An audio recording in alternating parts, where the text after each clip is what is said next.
Deixa eu ficar essa luz no teto, né? Mas ele corta. Boa noite. Estamos iniciando nossa live. Sejam todos bem-vindos.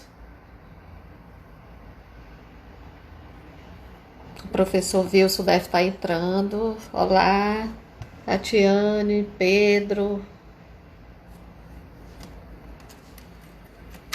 Boa noite para vocês. Tayane, boa noite.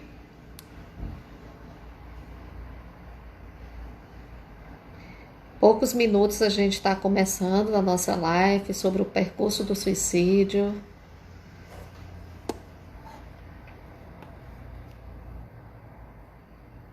Deixa eu colocar aqui para deixar ele fixo.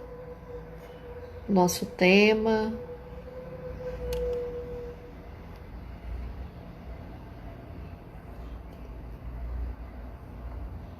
Ok.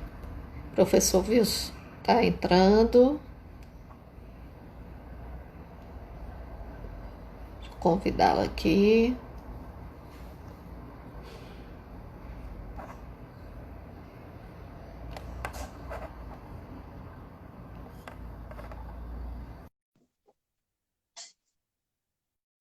Boa noite, Fernanda. Oi, Soraya. Olá, boa noite. Bom? Tudo bom, Wilson? Tudo bem? Seja muito bem-vindo. Obrigado, um prazer aqui. Obrigado pelo convite aí para fazer parte desse projeto bacana aí de vocês.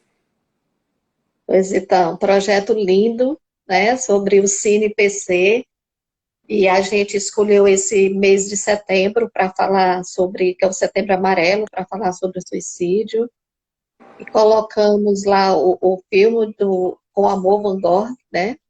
Mas antes da gente começar a falar desse filme, eu quero agradecer a você, viu, pela tua disponibilidade, você que tem uma agenda tão lotada, né?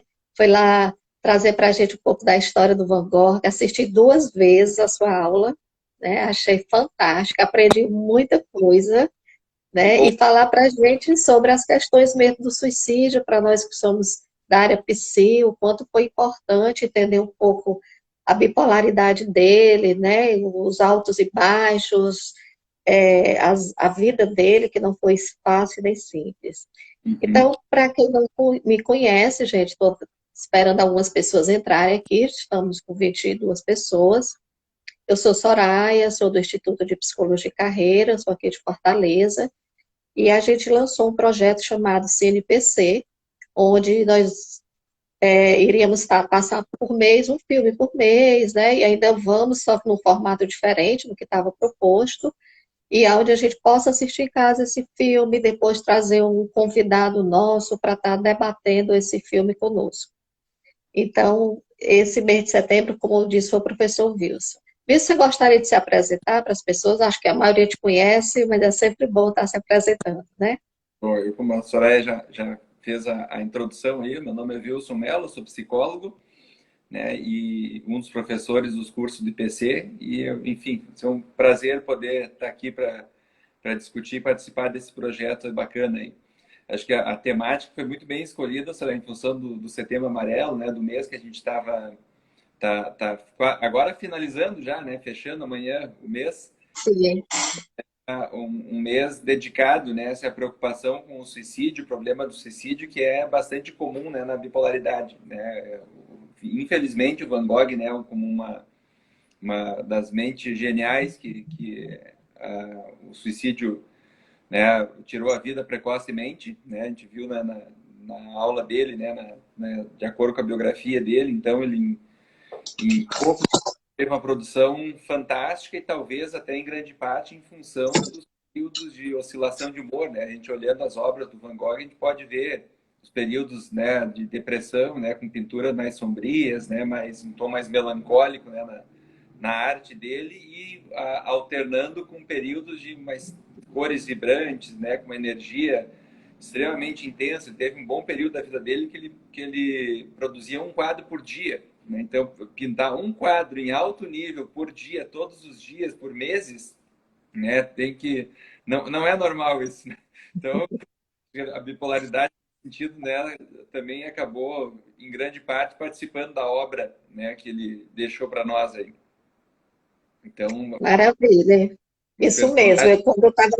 Quando eu estava assistindo, que eu comecei a ver, nossa, um quadro por dia e uma vida tão curta, né? E uma vida curta também como artista, né? Praticamente 10 anos da É, vida dele, né? Morreu aos 37 anos, então assim, viu-se assim, inicialmente eu queria perguntar às pessoas que estão aqui com a gente, se querem fazer alguma pergunta, coloca aí no chat, que eu vou ficar lendo o professor Wilson para ele ir respondendo, vocês que assistiram o filme. Se tiver alguma dúvida, a gente vai aqui tentando responder, certo? Enquanto vocês colocam as dúvidas de vocês, eu queria, assim, de uma forma muito resumida, viu, se você falasse um pouquinho do filme para quem não assistiu, assim. Só um sim, resumo desse filme aí. sim. O filme que a gente está falando, para quem não assistiu, é Com Amor, Van Gogh, tem no Netflix, né? Eu, particularmente, não conhecia, né? Foi por sugestão da Soraya que eu assisti o filme.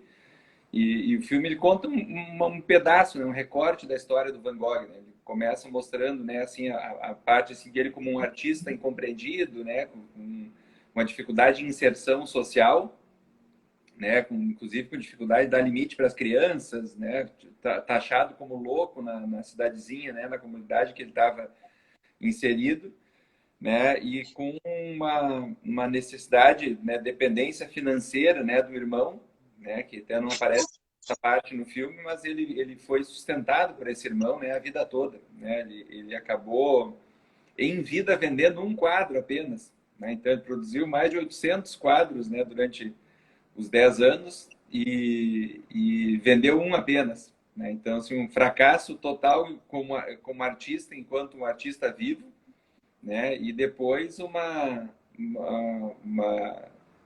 da morte dele, né? Assim, os quadros do Van Gogh hoje em dia estão entre os mais caros do mundo, né? Tem um museu Uhum, dele na Holanda, em Amsterdã, né? O Museu do Van Gogh, né? Que reúne lá boa parte da obra dele, está toda lá. Então, assim, o filme ele coloca de uma maneira, né, artística, né? Foi o primeiro filme até onde eu vi, né? O primeiro filme totalmente pintado, né? Por artistas, né? Diversos artistas pintaram as cenas, né? Com animação de computador e pinturas de obras de artes, puseram todas as cenas, né? Do filme que conta essa parte da história dele. Aparece no filme a situação que ele cortou a orelha, né, um ano antes de se suicidar, né, não aparece exatamente quais são as circunstâncias, né, do corte da orelha, que foi em função de uma briga, né, com o Gauguin, com outro artista que morava com ele na época, bastante temperamental também, que os dois tiveram uma convivência curta e extremamente intensa, né, eles moraram juntos por 2 meses apenas, né, foram uhum. 9 semanas para ser mais preciso, né, eles moraram juntos e nesse período ameaças de morte, um correr atrás do outro com faca na mão, né? Então, enfim, uma intensidade, né, que é característica das psicopatologias, né? E isso aparece no filme de certa forma, né? Aparece a situação, né, a morte dele, né? Ele se suicidou, né? E aparentemente não o que a biografia dele relata é que ele morreu 2 dias depois, né? Então ele ficou agonizando por 2 dias, né, na pensão onde ele morava, Uhum. até que de fato ele falecesse. Então, assim, o filme é bem rico, assim, eu sugiro para quem não assistiu ainda, né, por mais que já saibam a história, né, vale a pena pela riqueza da arte e pela beleza da história de vida do Van Gogh, que é bastante emocionante, né? Uhum. Maravilhoso. Eu também recomendo, né? Faço as palavras do Vilso as minhas. Lindo filme da fotografia, a história, a interpretação. É uma bela obra de arte o filme, né? Vilso, assim, já que a gente fez aí um resumo do filme, ele trata basicamente, né? Quando a gente fala que é o percurso do suicídio, tem uma frase no filme que me marca bastante, que é quando ele faz uma, se eu não me engano, é o médico dele, ou alguém que está conversando, e diz assim, ele me mandou uma carta dizendo que ele tinha sido hospitalizado, né? Ele me mandou uma carta dizendo que estava tranquilo, que estava bem, como é que no prazo de 7 dias, porque 7 dias depois que ele sai do hospital, ele dá o tiro, né? Então, assim, como que uma pessoa em 7 dias, que se diz estar bem, comete o suicídio?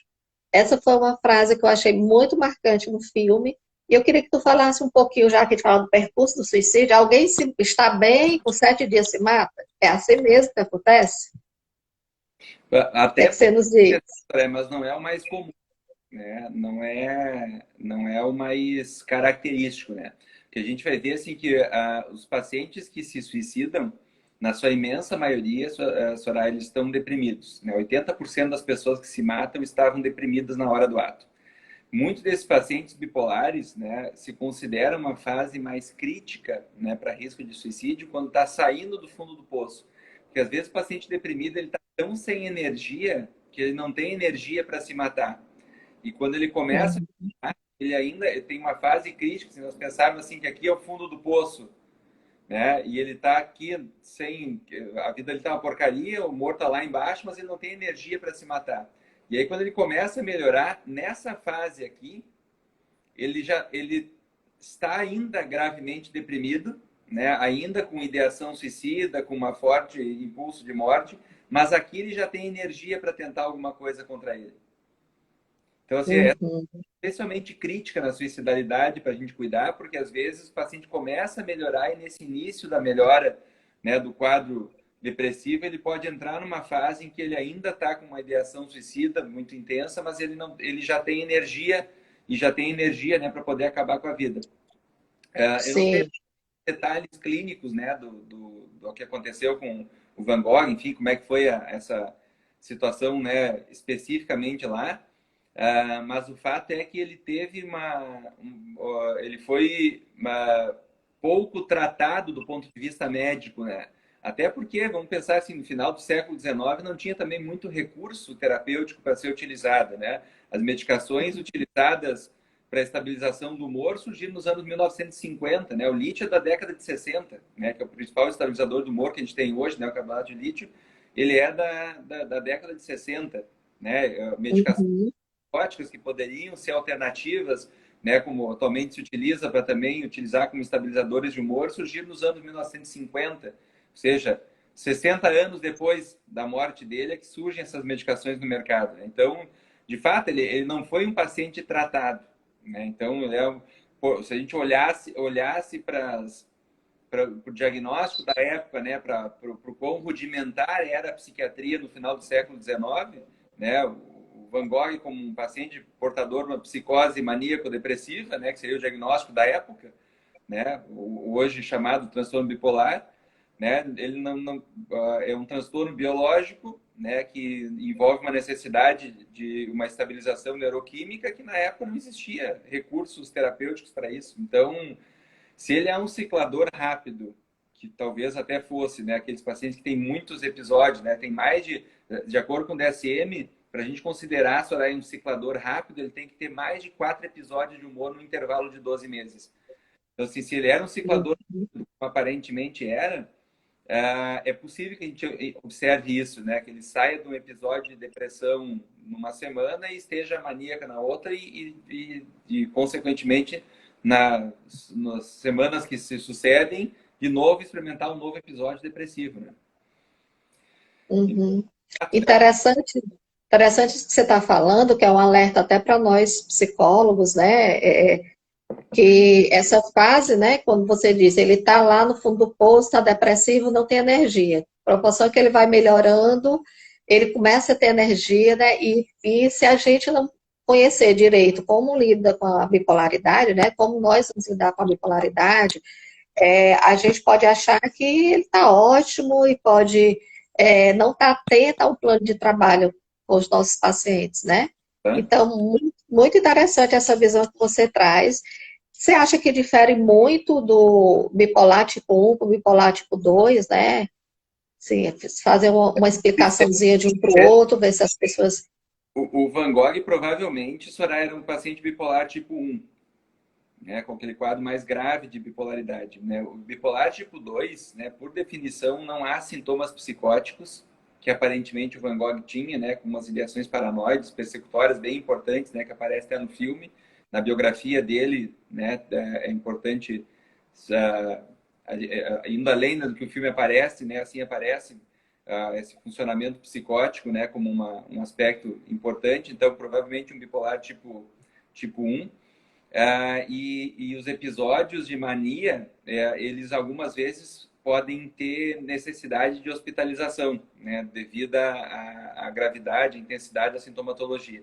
O bipolar tipo 2 jamais é necessário hospitalização. O prejuízo não é tão grande a ponto de ser necessário hospitalização. Então, se a gente tem um paciente que está maníaco, com sintomas de uma hipomania, né, tão intensa, que justifica nós pensarmos numa internação, né? Isso, por definição, é um episódio maníaco, né? E se houver sintomas psicóticos, também, por definição, esse episódio é de mania, né? A gente não vai encontrar psicose na hipomania. Então, sim, há diferença entre os dois tipos, principalmente, não tanto no tipo de sintoma que aparece na mania ou na hipomania, que são basicamente os mesmos critérios descritos no DSM para um e para outro, mas a intensidade com que eles aparecem, o nível de prejuízo e potencial de dano, ele é bastante significativo a diferença. O bipolar tipo 1, ele é mais grave do que o tipo 2. Uhum. Wilson, tem uma pergunta aqui, se todo bipolar tem depressão. Sim, o transtorno bipolar, ele pressupõe estada em dois polos da doença, né?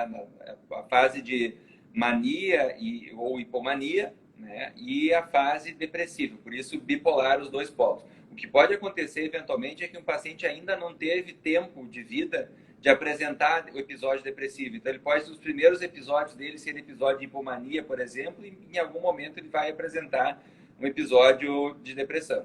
Se eventualmente a gente tem um paciente que tem essa história clínica, né? Se a gente fazer uma avaliação da história de vida desse paciente e não encontrar episódios de depressão, no DSM-5 atualmente existe uma possibilidade de diagnóstico, lá naquele subcapítulo lá que tem, que é outro transtorno bipolar e transtorno especificado, que ali tem a hipomania sem história de depressão, como uma possibilidade. Então, seria um subtipo de bipolaridade que vai ter esse diagnóstico provisoriamente até que, em algum momento, apresente o episódio de depressão e aí sim caracterize-se a bipolaridade, né, como a gente conhece. Um aspecto importante, Soraya, para a gente destacar, já pegando um gancho, né, com o que foi perguntado, é que a maior parte dos pacientes bipolares passa mais tempo de vida deprimido do que maníaco ou hipomaníaco. Então, aquele estereótipo que a gente tem do transtorno bipolar, né, de que o indivíduo tem um humor extremamente elevado, né, com ideias de grandiosidade e tal, aquilo às vezes é um recorte muito pequeno da vida. Se nós pensarmos no tempo, no sentido físico, né, do conceito, né, assim, dias, semanas, né, meses, um paciente bipolar, na sua imensa maioria, passa mais tempo eutímico ou deprimido do que significativamente hipomaníaco ou maníaco, né? Uhum. Você falou disso e me fez assim, a mente, assim, quais são os pacientes, né? A gente sabe que pacientes depressivos são pacientes que, estatisticamente falando, que cometem muitos suicídios. Pacientes borderlines também, né? Qual seria o nível de tratamento, de abordagem que seria melhor para o tratamento desses pacientes? E dizer para os psicólogos que estão aqui virtualmente conosco. Sim, existem muitos modelos de tratamento que têm um olhar específico para a suicidalidade, né? Problema do risco de suicídio.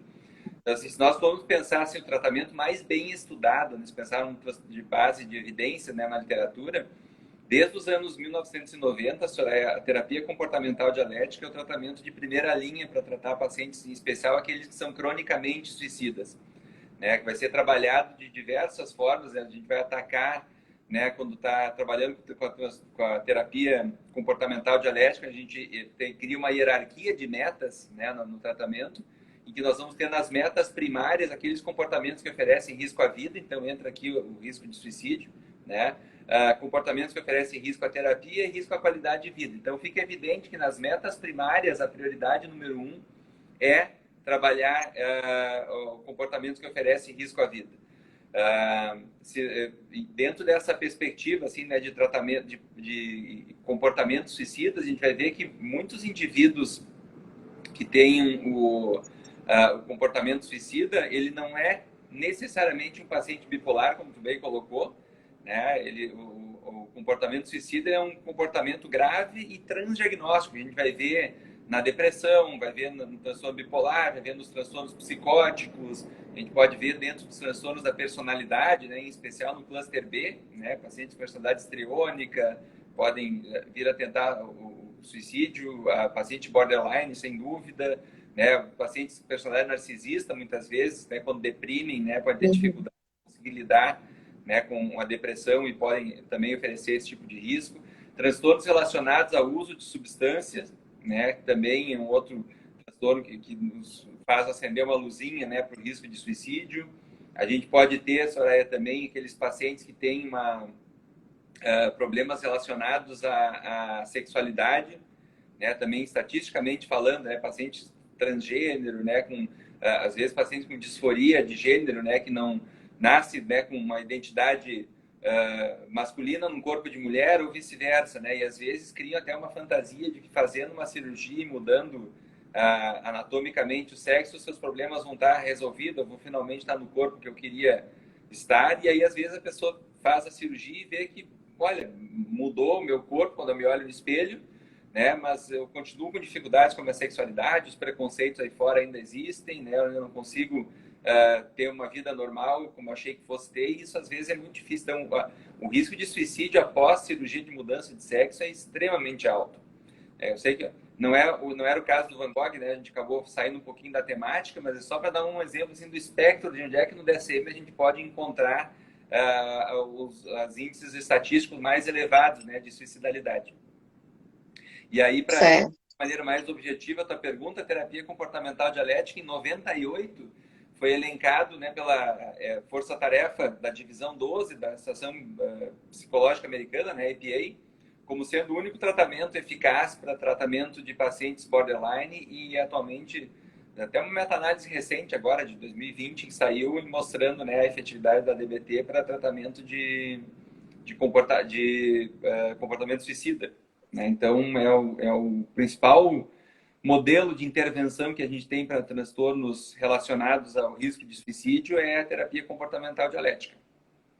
Uhum.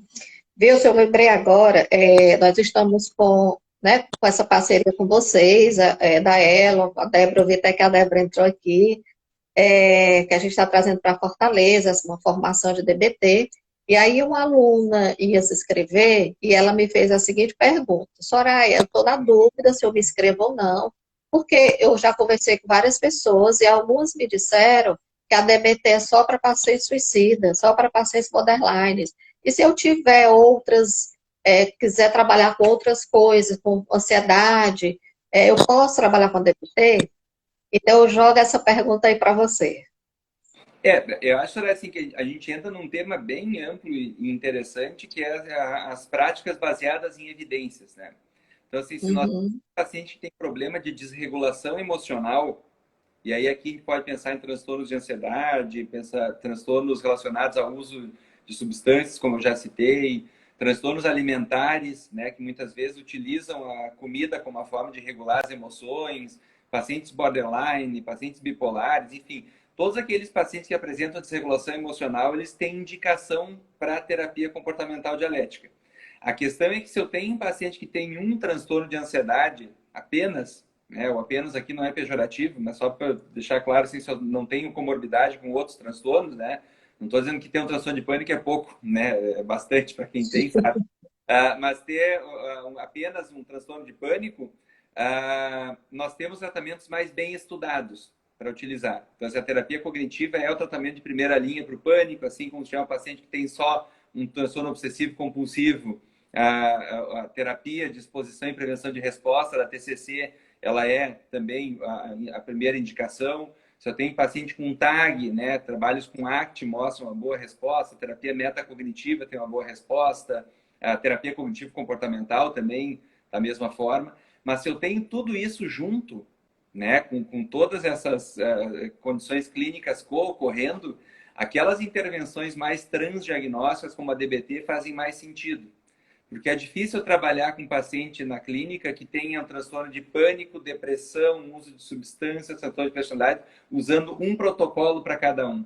Então, tem ganhado cada vez mais o espaço, o interesse por intervenções que sejam mais transdiagnósticas, porque na prática a gente não vai ter uma terapia que dê conta, né, de todas as psicopatologias, né, que a gente tem. Né? Então, cada vez mais a gente vai ver o crescimento de práticas baseadas em evidência, né, e um olhar mais para essas intervenções mais transdiagnósticas, né, que são intervenções que são úteis em médico no quadro clínico, em especial quando a gente tem muita comorbidade junto. Ok, Vilce. E aí, falando de tratamento, eu fiquei pensando no filme do Van Gogh, né? A gente sabe que isso foi século XIX, mas se hoje a gente tem casos de perfis de bipolaridade como ele, né? Qual seria o manejo de um paciente em um consultório que a DBT trabalharia? Como seria esse manejo? O transtorno bipolar é um transtorno biológico, em que pese que ele se manifeste no plano do comportamento, das emoções, né, como a gente viu no filme, Soraya, ele é um transtorno biológico. Então, a gente precisa de uma correção neuroquímica. Então, o tratamento de primeira linha do transtorno bipolar, eles envolvem a associação de farmacoterapia, né, e aí a gente tem já 3 classes farmacológicas principais, né, que são os anticonvulsivantes, os antipsicóticos atípicos, em especial os atípicos, e os sais de lítio, né, que são os estabilizadores de humor. Então, são essas 3 classes farmacológicas que são utilizadas. Então, dificilmente alguém trata um transtorno bipolar só com psicoterapia. Então, a gente precisa ter essa correção neuroquímica porque ela faz parte, né, da sintomatologia que o paciente apresenta. Do ponto de vista da psicoterapia, Soraya, as intervenções que funcionam, né, que são mais bem estudadas para bipolaridade especificamente, são aquelas que vão focar no caráter da psicoeducação, né, de ensinar como lidar com as emoções e com os pensamentos, as crenças, né, associadas à bipolaridade, como é que o paciente aceita esse diagnóstico, quais são as crenças que ele tem acerca da ideia de ter que tomar medicação, né, de trabalhar, ajudar os pacientes a monitorar o humor, né, ensinar os pacientes a aprender a se dar conta, né, do que a gente chama de pródromos. Pródromos são aqueles sinais que mostram que eu estou começando a entrar num episódio de humor. Se eu tenho, por exemplo, um paciente que está numa semana na consulta dizendo que está se sentindo um pouco mais irritado, está um pouco sem paciência, está dormindo um pouco menos, está acordando um pouco mais cedo. Isso sozinho não é ainda um episódio de hipomania. Mas isso pode ser um pródromo. Pode ser que esse cara, se não fizer algo para estabilizar o humor dele, na semana seguinte ele já esteja acelerado. Então, assim, muitos sintomas são identificados precocemente e isso é papel da psicoterapia fazer. Então, quando a gente ensina para o paciente como é que ele funciona quando ele está deprimido, como é que ele é quando ele está eutímico, né, que é com humor normal, estabilizado, e como é que ele funciona quando ele está hipomaníaco ou maníaco, é como se ele estivesse entendendo a doença dele e entendendo que ninguém deita hoje eutímico, né, com humor estabilizado, e amanhã acorda maníaco ou deprimido. Isso vai começando aos poucos, né? Esses pródromos, eles têm que ser identificados precocemente, porque uma identificação precoce do sintoma pressupõe uma intervenção precoce também, porque eu não preciso ter que lidar com um sintoma grave o suficiente a ponto de ter que internar ou ter que fazer um manejo mais sério, né? Então, dentro dessa perspectiva, assim, o tratamento psicoterápico ele tem que envolver esse olhar tanto para a estratégia de resolução de problemas, quanto essa estratégia de psicoeducação, a adesão ao tratamento farmacológico, trabalhando com as crenças que o paciente tem sobre isso, o manejo das emoções. Então, só tem muito material em psicoterapia para trabalhar com a bipolaridade. Nos anos 80, os psicólogos começaram a se interessar pelo transtorno bipolar, e os primeiros estudos, né, da psicoterapia, mais da linha da terapia cognitiva, ele trabalhava na bipolaridade, nos anos 80, era basicamente o papel da psicoterapia era fazer o paciente aderir à medicação. Meio que convencer o paciente a... Né? E aí, a partir já dos anos 90, já alguns estudos já focando mais no papel da psicoeducação no tratamento, né? Entrando como um componente muito importante, como até hoje é.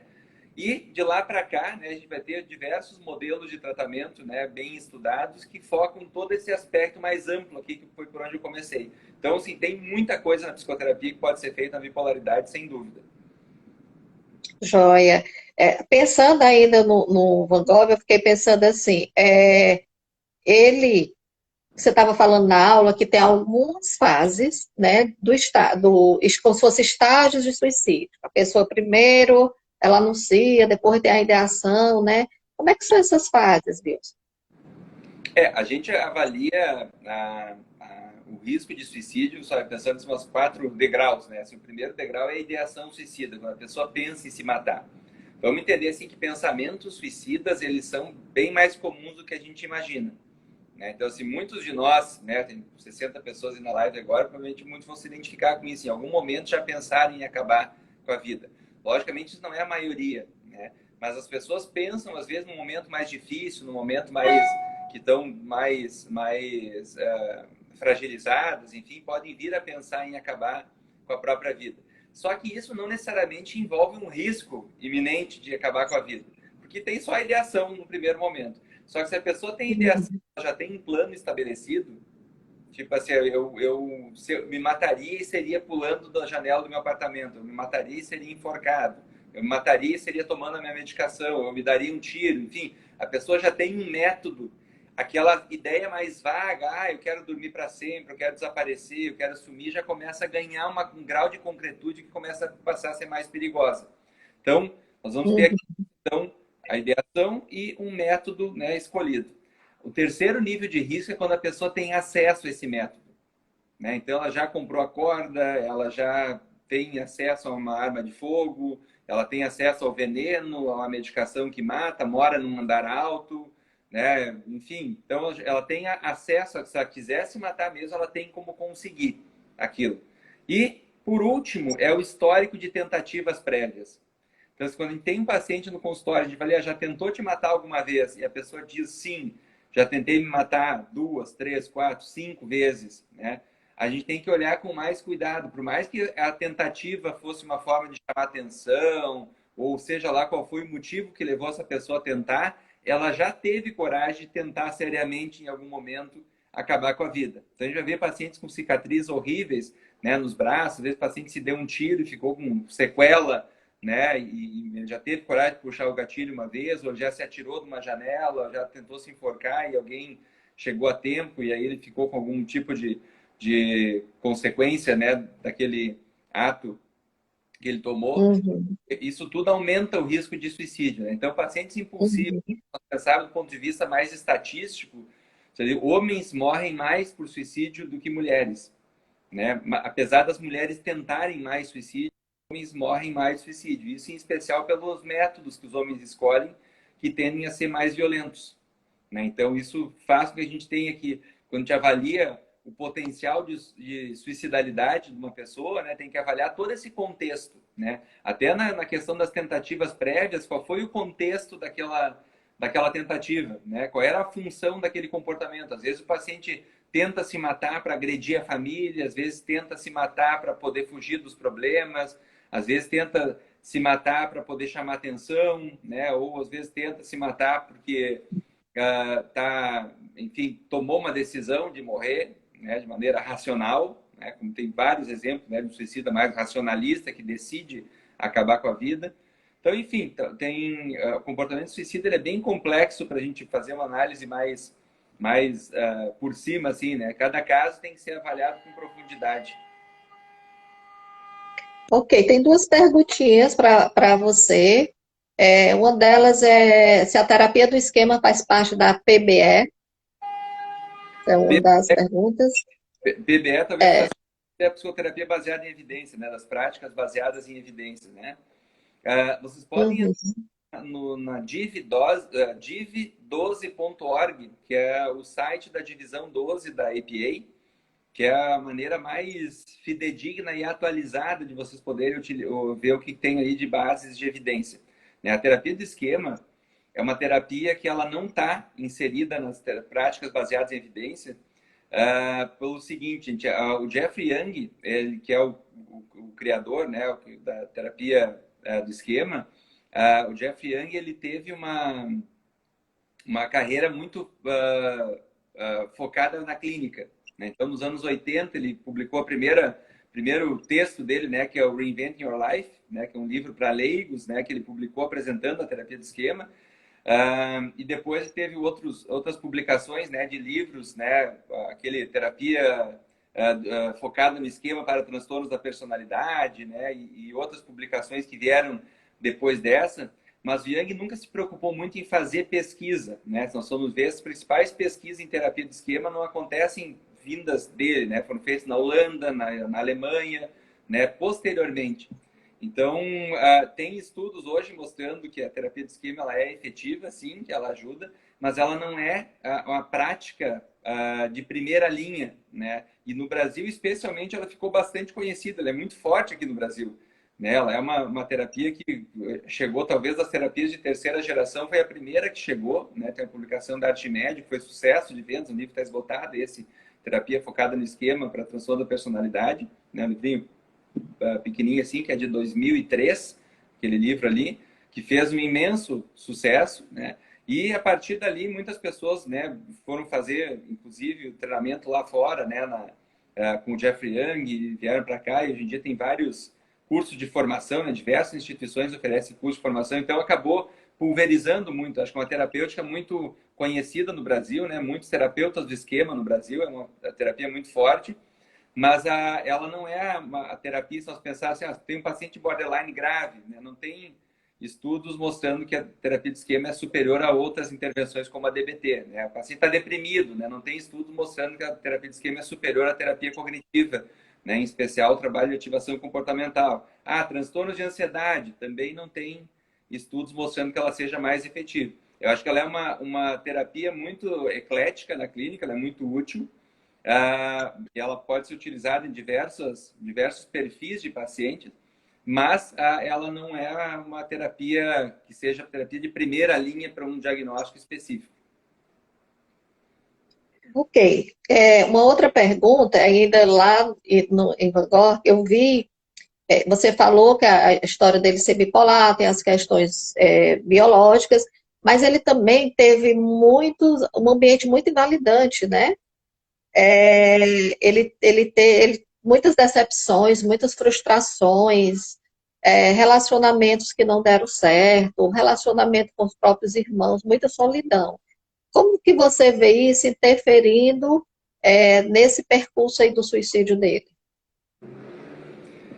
É difícil a gente fazer essa relação causa e efeito, né? Assim, teve a relação que muitas pessoas têm dificuldade em relacionamento com a família e não se matam, né? Então, acho que é um conjunto de fatores, né? Assim, o Van Gogh, no filme, né, na biografia dele, aparece como uma pessoa extremamente frágil, né, do ponto de vista psíquico, né? Assim, com uma dependência muito grande, né, do irmão, né? Tanto afetivamente quanto financeiramente do irmão dele. O Gauguin, né, esse artista que morou com ele por um tempo também, ele teve uma relação extremamente intensa com o Gauguin, né, de muita inveja, né, de muita instabilidade emocional, e isso acabou fazendo com que ele tivesse enfim, uma vida, né, que apareceu o sofrimento dele, né, assim, teve uma vida muito infeliz, né.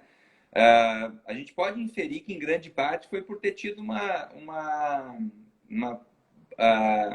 desadaptação generalizada na vida dele.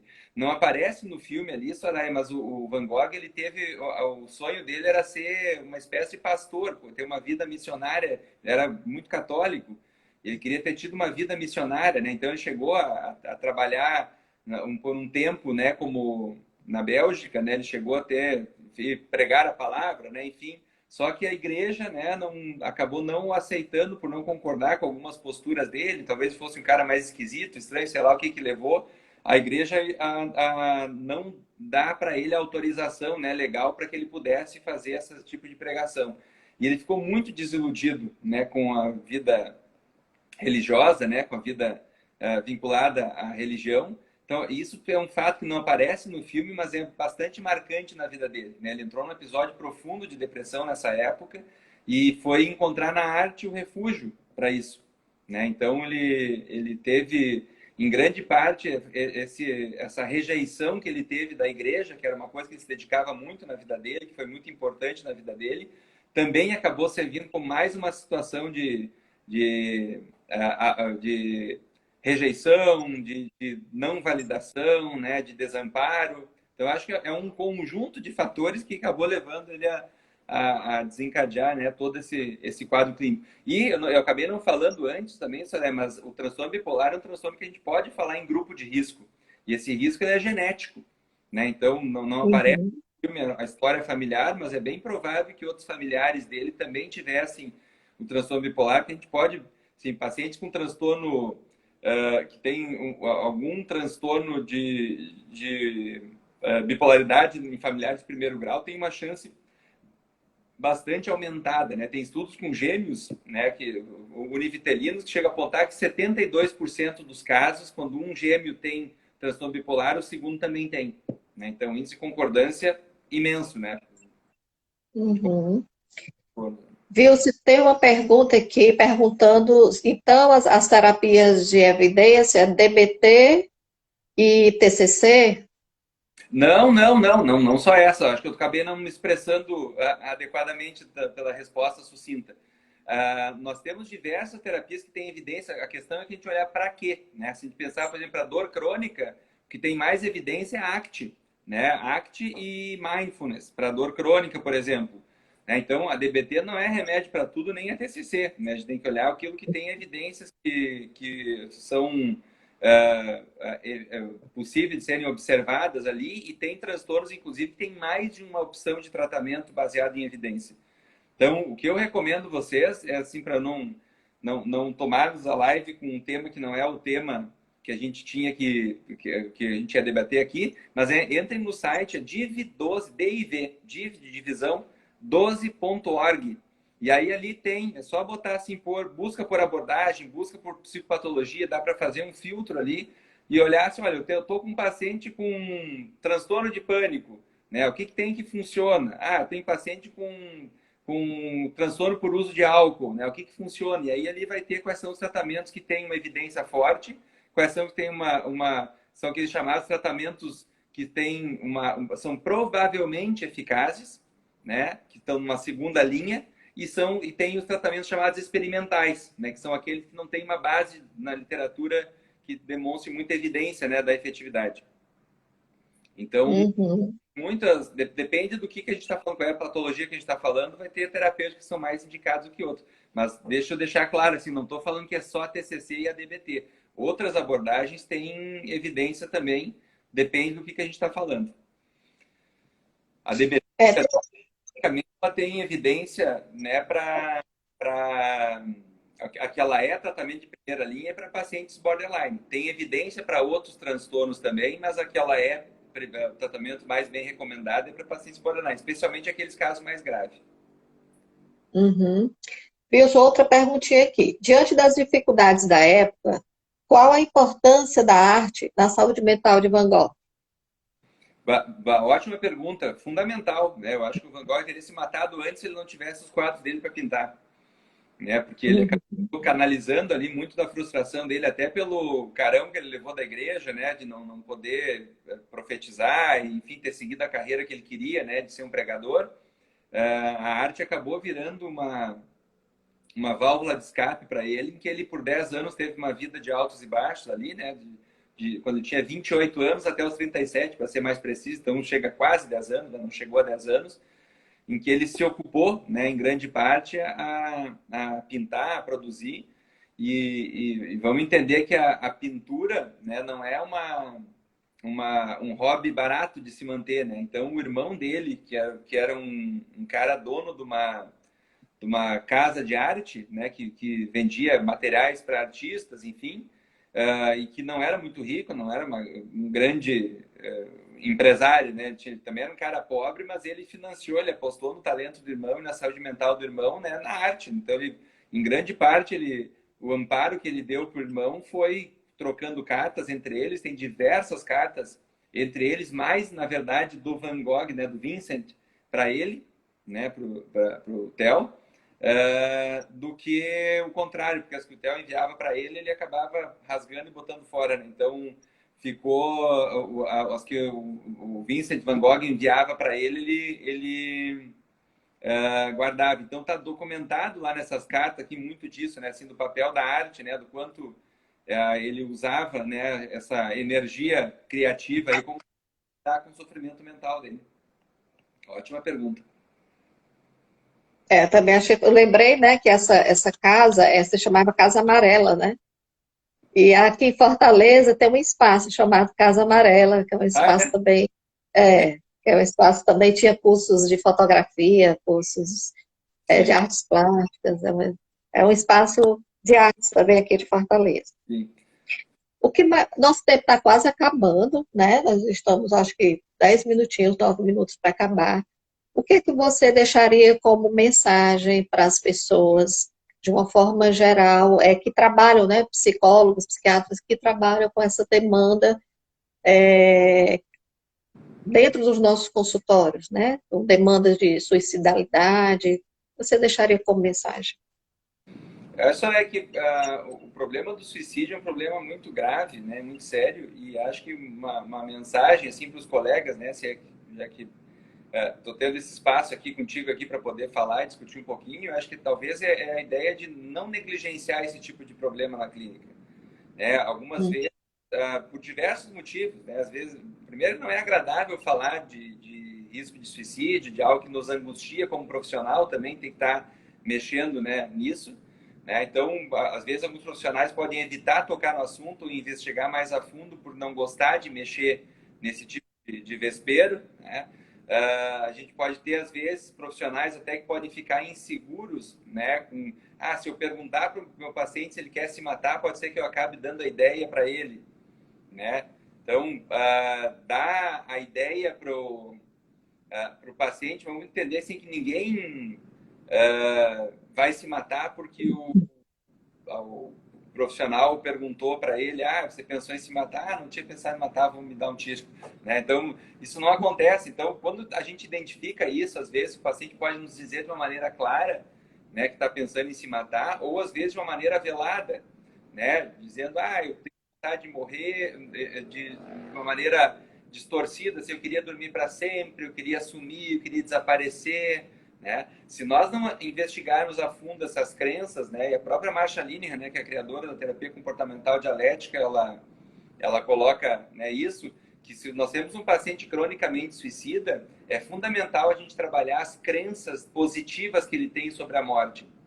Se o paciente acredita que se eu morrer, eu vou para um lugar em que eu vou ter um alívio desse sofrimento, se eu morrer lá vai ser melhor do que aqui, ou qualquer outra